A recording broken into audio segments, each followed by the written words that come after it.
আজকে তোমাদের যেটা বলবো তোমাদের পাঠ্যাংশের একটি অংশ তত্ত্বচানের অ্যাডভেঞ্চার। লিখেছেন কে? তেতসুকো কুরোয়ানাগি।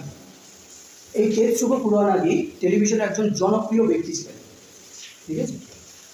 তো এই তত্ত্বচানের অ্যাডভেঞ্চার শুধু যে তোমরা পড়ছো তা নয়, সিবিএসই বোর্ডেও পড়ানো হয়, চতুর্থ শ্রেণীর পাতাবাহারেও পড়ানো হচ্ছে, এবং জাপানে যেখানকার ঘটনা সেখানেও কিন্তু এই তত্ত্বচানের অ্যাডভেঞ্চার পড়ানো হয়।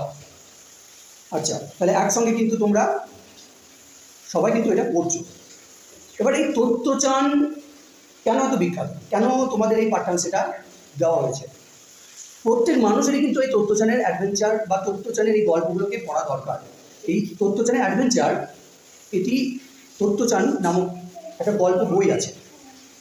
গল্পটি বলা নয়, আত্মজীবনী বলতে পারো। তো সেই বই থেকে একটি ছোট্ট অংশ তোমাদেরকে তুলে ধরা হয়েছে। তুলে ধরেছেন কে? তেতসুকো কুরোয়ানাগি। শুনলে অবাক হবে, এই তত্ত্বচান যখন প্রথম বই হিসাবে বের হয় তখন এই তত্ত্বচান এই গল্প বইটির প্রায় ৪৫ লক্ষ কপি বিক্রি হয়েছিল। এতটাই জনপ্রিয় হয়েছিল সেই সময় এই তোমাদের এই তত্ত্বচান।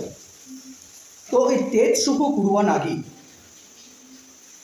এটা তো জাপানি ভাষায় লেখা হয়েছে। ধরো পরবর্তীকালে একজন সঙ্গীত শিল্পী মৌসুমী ভৌমিক,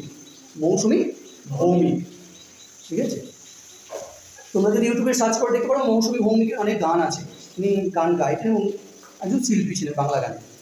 তিনি এই তেতসুকো কুরোয়ানাগি তত্ত্বচানের যে বইটি বাংলায় অনুবাদ করেন। তো তত্ত্বচান বলতে কি বোঝানো হয়? ছোট্ট কুকুর বোঝানো হয়, ছোট্ট কুকুর।